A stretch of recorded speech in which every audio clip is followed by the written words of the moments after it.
इन 5 प्रकार की स्त्रियों पर कभी भूल कर भी विश्वास मत करना। जय श्री कृष्णा। प्रिय दर्शक बंधुओं, एक बार पुनः स्वागत है आप सभी दर्शक बंधुओं का आपके अपने चैनल दर्पण ज्ञान गागर यूट्यूब चैनल में। प्रिय दोस्तों, आज आपके समक्ष बहुत ही ज्ञानवर्धक व मोटिवेशनल कहानी लेकर के हम उपस्थित हुए हैं। प्रिय दोस्तों, आज की इस कहानी में आपको सीखने को मिलेगा कि कभी इन 5 प्रकार की स्त्रियों पर हमें विश्वास नहीं करना चाहिए, और जो मनुष्य इन 5 प्रकार की स्त्रियों पर आंखें बंद करके विश्वास करता है, वह मनुष्य अपने जीवन में सदैव ही दुखी और गरीब रहता है, साथ ही हजारों प्रकार की मुसीबतों को झेलता है। तो प्रिय दर्शक बंधुओं, आज की इस कहानी में हम सभी जान लेंगे कि इन 5 प्रकार की स्त्रियों पर हमें विश्वास क्यों नहीं करना चाहिए। प्रिय दोस्तों, यदि आप इस चैनल पर पहली बार आए हैं तो प्लीज चैनल को अभी सब्सक्राइब कर लीजिए। वीडियो को लाइक करके बेल आइकन को प्रेस अवश्य कर दीजिएगा, ताकि आने वाली हर वीडियो की नोटिफिकेशन सबसे पहले आपको प्राप्त होती रहे और प्रिय दोस्तों आप उसका लाभ उठा सके। प्रिय दर्शक बंधुओं, आपका एक सब्सक्राइब करने से हमारा मनोबल ऊंचा होता है और हमें कुछ नया करने की प्रेरणा मिलती है, क्योंकि प्रिय दोस्तों ये एक चैनल नहीं, आप लोगों का एक परिवार है, और यदि परिवार में आपस में प्रेम नहीं होगा तो हमें और आपको खुशियां कैसे प्राप्त होंगी। इसलिए प्रिय दोस्तों, अभी आप हमारे चैनल को सब्सक्राइब कर लें, अच्छे कमेंट करें और हो सके तो अपने सगे संबंधियों व मित्रों तक इस वीडियो को शेयर अवश्य करें। प्रिय दोस्तों, तो आइए प्रिय दर्शक बंधुओं, आपका अधिक समय नष्ट ना करते हुए देखते हैं इस प्यारे से प्रसंग की ओर। प्रिय दोस्तों, प्राचीन समय की बात है। एक नगर में एक वृद्ध साधु रहा करता था। वो वृद्ध संत एक ग्रस्त साधु था, इसलिए वह अपनी पत्नी के साथ रहता था। लेकिन प्रिय दोस्तों, वह साधु अपनी आर्थिक तंगी से बहुत ही परेशान था, अर्थात अपनी गरीबी से बहुत दुखी था। इस कारण उस साधु को व उसकी पत्नी को कई दिनों तक भूखा रहना भी पड़ता था। प्रिय दोस्तों, इस ताबड़तोड़ तंगी की वजह से वह गरीब साधु काम के सिलसिले में कई दिनों तक नगर में भटकता रहा, लेकिन उसको कोई भी काम नहीं मिला। और फिर दर्शक बंधुओं, एक दिन की बात है, उसे कोई व्यक्ति बताता है कि हे साधु महाराज, हमारे नगर से कई मीलों दूर एक तालाब है, पर वह तालाब एक जादुई तालाब है। यदि उस तालाब के पास जाकर आप जो कुछ भी मांगोगे तो वो तालाब का देवता अवश्य ही ला कर देगा। प्रिय दोस्तों, उस व्यक्ति की ये बात सुनकर नगर से कई मीलों दूर वह साधु उस तालाब की ओर जाने लगता है और तालाब के निकट जाकर उस तालाब से विनती करने लगता है। और उस साधु के काफी देर प्रार्थना करने के बाद उस तालाब से तालाब का देवता निकलता है, और फिर देवता प्रकट होते ही वह साधु उस देवता को अपनी सारी बातें बताता है, अर्थात उसके जीवन में जो भी आर्थिक तंगी चल रही थी उसके बारे में सारी बात बताता है। और प्रिय मित्रों, उसी समय वो तालाब से प्रकट हुए देवता उस साधु के लिए एक शंख देते हैं और कहते हैं कि हे संत जी, मैं तुम्हें ये शंख प्रदान करता हूँ, और इस शंख को अपने घर में ले जाकर तुम इससे जो भी मांगोगे वो ये तुम्हें प्रदान कर देगा, परंतु ये शंख तुम्हें 5 रुपए से अधिक नहीं देगा। इसके बाद प्रिय दर्शक बंधुओं, वह साधु तालाब के देवता से शंख प्राप्त करने के बाद अपने घर की ओर वापस लौटने लगता है, और उसे घर लौटते लौटते रास्ते में ही संध्या हो जाती है। और प्रिय दोस्तों, जैसे ही शाम का समय होता है तो वह साधु अपने मन में सोचने लगता है कि अब काफी अंधेरा हो चुका है और मेरा घर तो काफी दूर है, और रात्रि के समय चलना शैतान का काम है। पता नहीं रास्ते में कौन सा संकट आन पड़े, इसलिए मुझे रास्ते में रुककर कहीं विश्राम कर लेना चाहिए, अर्थात रात्रि गुजार लेनी चाहिए। प्रिय दोस्तों, तभी वह साधु रुकने का आश्रय तलाश करता है तो क्या देखता है, सामने उसे एक बहुत बड़ी हवेली दिखाई देती है। प्रिय दोस्तों, वह हवेली एक साहूकार की होती है, एक सेठ की होती है। और तभी वह साधु आगे बढ़कर उस हवेली का दरवाजा खटखटाता है तो उस हवेली का मालिक वो सेठ निकल कर आता है, और वह सेठ अपनी हवेली के मुख्य द्वार पर उस साधु को देखकर अत्यंत प्रसन्न होता है और उनके चरण स्पर्श करके उनका आशीर्वाद प्राप्त करता है। और बाद में वो संत जी उस साहूकार से कहते हैं कि हे सेठ जी, मैं बहुत दूर से आया हूँ और मुझे बहुत दूर जाना है और रात्रि अधिक हो चुकी है, तो मैं आपसे ये आग्रह करता हूँ कि आज रात्रि मुझे अपने यहाँ रहने के लिए आश्रय दे दीजिए, सुबह होते ही मैं यहाँ से चला जाऊंगा। प्रिय दोस्तों, साधु की ये बात सुनकर के वो जिम्मेदार अत्यंत प्रसन्न होते हैं और ये कहने लगता है कि हे संत जी, हमारे तो धन्य भाग हैं जो एक संत हमारे द्वार पर पधारे और आज हमें उनकी सेवा करने का मौका प्राप्त होगा। इतना कहने के बाद वह सेठ उन साधु महाराज के लिए अपने साथ अपने घर में अंदर ले जाता है और उनकी खूब सेवा सत्कार करता है। और प्रिय दोस्तों, जैसे ही रात्रि होने लगती है तो वो साधु उस सेठ से कहता है कि हे सेठ जी, अब संध्या हो चुकी है और मुझे अब संध्या बंदन करना है, इसलिए मैं आपसे आग्रह करता हूँ कि आप मुझे पूजा के लिए थोड़े से पुष्प लाकर दे दीजिए। साधु महाराज की ये बात सुनने के बाद वह सेठ उस साधु के लिए पूजा को फूल लेकर आता है। तभी वह साधु अपने मन में सोचने लगता है कि अभी मेरे पास मौका है कि उस तालाब के देवता द्वारा दिए हुए इस शंख का अभी परीक्षण कर लूं, क्या सच में ये पैसे देता है। प्रिय दोस्तों, तभी सेठ के जाने के बाद वह साधु अपनी झोली में से वह शंख निकालता है और उससे पैसे मांगने लगता है। तो वो जादुई शंख उसे झट से 5 रुपए दे देता है। लेकिन प्रिय मित्रों, तब तक वो सेठ व उसकी पत्नी वहां पर आ जाते हैं और उस साधु के शंख की करामात को देख लेते हैं। उसके बाद वह सेठ अपने मन में सोचने लगता है, जब ये संत जी हमारे घर में पहली बार आए थे और कक्ष में आने के बाद इन्होंने जब अपने इस शंख को संभाल के रखा था, इस बात को मैं तभी समझ गया था कि कुछ ना कुछ इस शंख में अवश्य ही करामात है। प्रिय दोस्तों, ये सब देखने के बाद उस सेठ के मन में लालच उत्पन्न हो गया था और वह सेठ अपने मन में सोचने लगता है, आज कुछ भी करके इस शंख को मुझे प्राप्त करना है। यदि ये शंख मुझे प्राप्त हो जाएगा तो मैं बहुत बड़ा धनवान व्यक्ति बन जाऊंगा, अर्थात इस नगर में सबसे अमीर आदमी बन जाऊंगा। प्रिय दोस्तों, इसके बाद वह सेठ उन संत जी के लिए पुष्प लाकर देता है। तभी वे साधु महाराज अपनी पूजा पाठ करते हैं और फिर उसके बाद बड़े ही प्यार से वो सेठ उन संत जी के लिए भोजन करवाता है और सुंदर सा बिस्तर लगाकर उन्हें सुला देता है और वे संत जी उस शंख को अपने सिरहाने रखकर सो जाते हैं। प्रिय दोस्तों, जैसे ही अर्धरात्रि का समय होता है तो वह सेठ अपने हाथ में एक सादा शंख लेता है और उस करामाती शंख से बदल लेता है। प्रिय दोस्तों, जैसे ही सवेरा होता है तो वे संत जी अपने जादुई शंख को समझकर उस साधारण शंख को बड़ी ही अच्छी प्रकार से उठाकर अपनी झोली में रख लेते हैं और फिर अपने घर जाकर और अपनी पत्नी से मिलकर अत्यंत प्रसन्न होते हैं। और प्रिय मित्रों, उधर वो सेठ उस चमत्कारी शंख को पाकर बहुत ही प्रसन्न होता है और अपने मन में सोचने लगता है कि अब मैं इस चमत्कारी शंख की पूजा करूंगा और इस शंख से अधिक धन प्राप्त करूंगा और इस पूरे नगर में सबसे धनवान हो जाऊंगा। प्रिय दोस्तों, उधर वो गरीब संत जी अपनी पत्नी के लिए वो सारी बातें बताते हैं। तो उस गरीब संत की पत्नी उससे कहती है कि हे स्वामी, यदि ऐसी बात है तो आप मुझे इसकी करामात दिखाओ कि क्या ये सच में पैसे देता है। तभी प्रिय दोस्तों, उत्साहित होकर वो साधु उस शंख से पैसे मांगने लगता है तो वह शंख उसे कुछ भी नहीं देता है। उस सेठ ने अपने साधारण शंख से साधु के चमत्कारी शंख। प्रिय दर्शकों, इधर वो साधु उस शंख से पैसे मांगता है तो वह उसे कुछ भी नहीं देता है और उधर जब वह सेठ उस शंख की पूजा करता है और उस शंख से धन मांगता है तो उस जिमीदार को खूब धन मिलने लगता है। प्रिय दोस्तों, इधर वो साधु उस शंख को बजा बजा कर परेशान हो जाता है, लेकिन वह शंख उसे कुछ भी नहीं देता है। फिर वह साधु अपने मन में सोचने लगता है कि हो ना हो उस तालाब के देवता ने मुझे बेवकूफ बनाया है। प्रिय दर्शक बंधुओं, तभी वह गरीब साधु उस शंख को लेकर उसी तालाब के समीप जाता है जहाँ उसको तालाब के देवता ने शंख दिया था और तालाब के पास जाकर फिर से उस देवता का आह्वान करने लगता है, अर्थात बुलाने की कोशिश करने लगता है। और प्रिय दोस्तों, कुछ समय बाद वह तालाब का देवता फिर से प्रकट होता है और प्रकट होने के बाद में उससे कहता है कि क्या हुआ साधु महाराज, आज तुमने पुनः मुझे क्यों याद किया।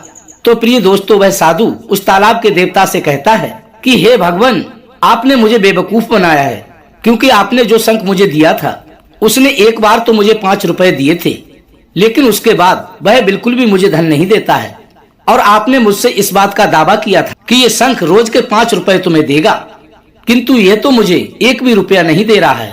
प्रिय दर्शक बंधुओं, उस साधु की ये बात सुनने के बाद वो तालाब का देवता इस बात को भली भांति समझ जाता है कि हो ना हो इस साधु के लिए किसी ने इसके साथ छल किया है। तो प्रिय दोस्तों, तभी वह तालाब का देवता उस साधु से कहता है कि हे संत जी, यदि ऐसी बात है तो मैं तुमसे कुछ पूछूं, तुम उसका सही सही व सटीक जवाब देना। प्रिय दर्शकों, इसके बाद वह तालाब का देवता उन संत जी से कहता है कि हे साधु महाराज, तुम मुझे एक बात बताओ कि जब मैंने तुम्हें वो चमत्कारी शंख दिया था उसके बाद तुम सीधे अपने घर गए थे या बीच में कहीं रुके थे।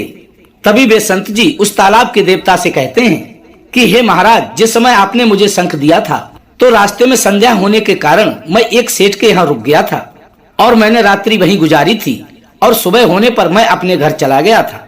अब प्रिय दोस्तों, उस संत के ये बताते ही वह तालाब का देवता समझ जाता है। फिर वह तालाब का देवता अंदर ही अंदर प्रसन्न होने लगता है और फिर उस साधु से कहता है कि हे संत जी, आज मैं तुम्हें उससे भी बड़ा शंख दे रहा हूँ और इस शंख को तुम अपने साथ लेकर जाओ और जहाँ पहले ठहरे थे तुम वहीं जाकर दोबारा ठहरना, क्योंकि उसी सेठ ने तुम्हारी उस चमत्कारी शंख को अपने साधारण शंख से बदल लिया है। प्रिय दोस्तों, उस तालाब के देवता के ये कहते ही वो साधु समझ जाता है और उसके बाद में वो साधु वहाँ से चलने लगता है और उस जिमीदार के पास पहुंचकर फिर से उस जिमीदार सेठ को आवाज लगाता है तो उन्हीं संत जी को अपने दरवाजे पर खड़ा देखता है और वे संत जी उससे उसी दिन की तरह फिर से उसके घर पर रुकने का आग्रह करने लगते हैं।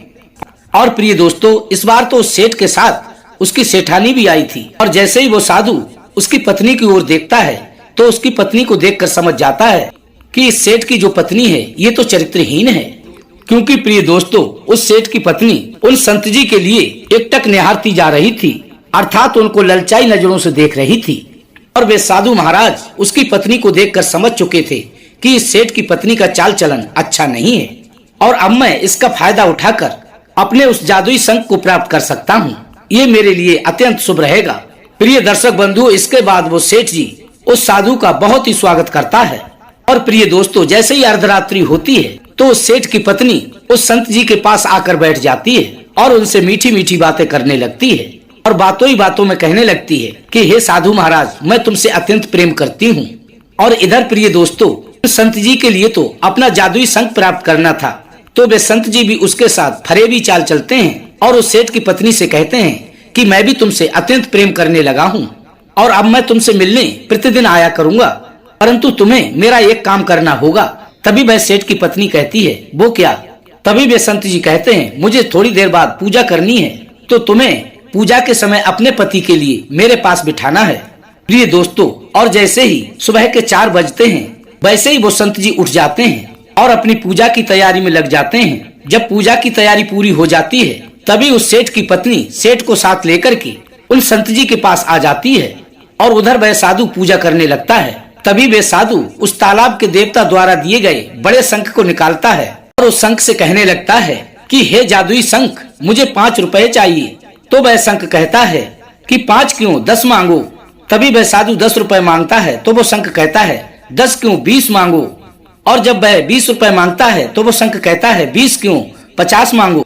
इस प्रकार प्रिय दर्शक बंधु, जब भी वह साधु उस शंख से जितने पैसे मांगता तो वो शंख उन पैसों को बढ़ाकर मांगने को कहता। तभी वह साधु उस शंख से कहता है कि चलो, अभी मुझे कुछ नहीं चाहिए, मैं कल अपने घर जाकर तुमसे मांग लूंगा। प्रिय दर्शक बंधुओं, ये सारी घटना वो सेठ व उसकी पत्नी अच्छी प्रकार से देख लेते हैं। तो वो सेठ अपने मन में सोचने लगता है कि अरे, कि ये शंख तो उससे भी बड़ा चमत्कारी शंख है, क्योंकि पुराना वाला शंख तो मात्र 5 रुपए देता है और ये शंख तो 10 के 20 करने वाला है। प्रिय दर्शक बंधुओं, अब उस सेठ के मन में उस बड़े शंख को देखकर लालच उत्पन्न हो जाता है।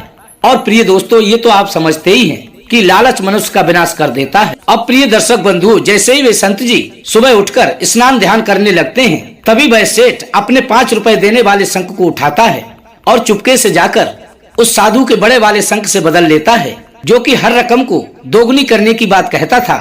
उस शंख को उठा लेता है और उस बड़े शंख को उठाकर अपने घर में छुपा देता है। और जब वे संत जी स्नान ध्यान करके आते हैं और उस सेठ से कहते हैं कि हे सेठ जी, अब हमें आज्ञा दीजिए, हम अपने घर जाना चाहते हैं, क्योंकि वे साधु महाराज इस बात को समझ चुके थे कि अब मेरा काम बन गया है।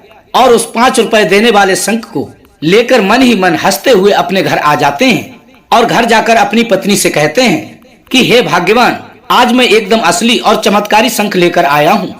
प्रिय दर्शकों, इसके बाद वो साधु अपनी झोली में से उस शंख को निकालकर अपनी पत्नी के सामने बजाते हैं और उससे हाथ जोड़कर प्रार्थना करते हैं। तभी वह शंख झट से 5 रुपए दे देता है। और प्रिय दर्शक बंधुओं, उधर वो सेठ साधु से लिए हुए उस बड़े शंख को देखकर खुशी होता है और जब उस शंख को बजाता है तो उस शंख से वह 10 रुपए मांगता है। तो वह शंख उससे कहता है 10 क्यों, 20 मांगो। तभी वह 20 मांगता है तो वो शंख कहता है 20 क्यों, 40 मांगो। और जब वह 40 मांगता है तो वह शंख कहता है 40 क्यों, 80 मांगो। प्रिय दोस्तों, इस प्रकार वह सेठ उस शंख से रुपए मांगते मांगते थक जाता है, लेकिन वह शंख उस संख्या को दोगुनी कर देता है जो भी वह सेठ मांगता है। लेकिन देता कुछ नहीं है, तो वह इस बात को भली भांति समझ जाता है कि हो ना हो ये सारी करामात उस साधु की है, उसी ने मुझे बेवकूफ बनाया है और ये शंख नकली है। तभी वह सेठ की पत्नी उस सेठ के पास आती है और उससे कहती है कि हे सेठ जी, तुम तो लालची हो, क्योंकि आपके लालच के कारण ही आपके हाथों से वह 5 रुपए देने वाला शंख भी चला गया। प्रिय दोस्तों, इसके बाद वह जमींदार बहुत ही दुखी होता है और इस बात को भली भांति समझ जाता है कि जीवन में कभी भी लालच नहीं करना चाहिए। लेकिन प्रिय दोस्तों, इस कहानी में केवल जमींदार का ही दोष नहीं है, उसकी पत्नी का भी दोष है, क्योंकि उसकी पत्नी के लिए अपने पतिव्रता होने का मान नहीं तोड़ना चाहिए था और उसका पति होते हुए भी उन संत जी के प्रेम जाल में नहीं फंसना चाहिए था। लेकिन प्रिय दोस्तों, उस सेठ की पत्नी ने साधु की मायावी प्रेम में फंसकर उसे सारी बातें बता दी थी और उसकी पत्नी की मदद लेकर वह साधु उस सेठ को भी बेवकूफ बना गया। लेकिन प्रिय दोस्तों, मैं तो यही कहना चाहूंगा कि इन 5 प्रकार की स्त्रियों पर हमें कभी भी भरोसा नहीं करना चाहिए। यदि आप इन 5 प्रकार की स्त्रियों पर भरोसा करते हैं तो आपकी हालत उसी प्रकार हो जाएगी जिस प्रकार इस जमींदार की हुई थी। प्रिय दोस्तों, नंबर 1, कभी भी पूजा पाठ न करने वाली स्त्री पर पूर्णता से विश्वास नहीं करना चाहिए, क्योंकि जो मनुष्य पूजा पाठ न करने वाली स्त्री पर विश्वास करता है वो हमेशा ही कहीं न कहीं धोखा खाता है। क्योंकि जो स्त्री अपने धर्म कर्म पर ना हो, किसी देवी देवता को ना मानती हो, पति की इच्छा के विरुद्ध चलती हो, पतिव्रत धर्म का पालन ना करती हो, उसके घर में सदैव भी अशांति रहती है। क्योंकि जो स्त्री किसी भी देवी देवता को ना मानती हो तो वो भला अपने पति या परिवार के सदस्यों को क्या समझेगी। प्रिय दोस्तों, नंबर 2, जो स्त्री दिखने में चरित्रहीन हो, जिस स्त्री का चाल चलन खराब हो, उस स्त्री पर कभी भी विश्वास मत करना, उसकी बात पर कभी भी भरोसा मत करना, क्योंकि वह स्त्री विश्वास पात्र नहीं होती। पता नहीं पल में क्या कहने लगे और पल में क्या। यदि आप उस पर विश्वास करते हैं तो आपको हमेशा धोखा ही प्राप्त होगा। प्रिय दोस्तों, नंबर 3, उस स्त्री पर कभी भी भरोसा मत करना जो आपके होते हुए भी अन्य पुरुष की बड़ाई करती हो, अन्य पुरुष की तारीफ करती हो। ऐसी स्त्री पर कभी भी विश्वास नहीं करना चाहिए। प्रिय दोस्तों, नंबर 4, जो स्त्री मांस मदिरा का सेवन करती हो या फिर किसी भी प्रकार का नशा करती हो, ऐसी स्त्री पर कभी भी विश्वास नहीं करना चाहिए, क्योंकि यदि आप उस स्त्री पर विश्वास करोगे तो वह स्त्री आपको कभी भी मुसीबत में डाल सकती है। प्रिय दोस्तों, आखिरी व अंतिम बात, नंबर 5, जो स्त्री पल में हंसती हो और पल में रोती हो, ऐसी स्त्री पर कभी भी विश्वास नहीं करना चाहिए। क्योंकि प्रिय दोस्तों, जो पल में हंसती है और पल में रोती है, ऐसी स्त्री पर जो पुरुष विश्वास करता है वह हमेशा ही धोखा खा, क्योंकि ऐसी स्त्रियां बहुत ही बड़ी चरित्रहीन व धोखेबाज होती हैं, क्योंकि इनके रोने और हंसने में ही इनकी शक्ति होती है और किसी भी भले मनुष्य के लिए ये पल भर में अपने जाल में फंसा लेती हैं। प्रिय दोस्तों, यदि आप इन 5 प्रकार की स्त्रियों से अलग रहते हैं तो मैं इस बात की गारंटी देता हूँ, जीवन में कभी भी किसी मुसीबत में नहीं फंसोगे और सदैव ही सुख शांति से अपना जीवन व्यतीत करोगे। तो ये थी प्रिय दर्शक बंधु आज की हमारी ये कहानी। यदि आपको अच्छी लगी हो तो वीडियो को लाइक करें, चैनल को सब्सक्राइब करें और हो सके तो अपने सगे संबंधियों व मित्रों तक वीडियो को शेयर अवश्य कीजिएगा। प्रिय दोस्तों, फिर मिलेंगे इसी प्रकार की ज्ञानवर्धक चर्चा के साथ। इसी के साथ प्रिय दोस्तों, राधे राधे, जय श्री कृष्णा।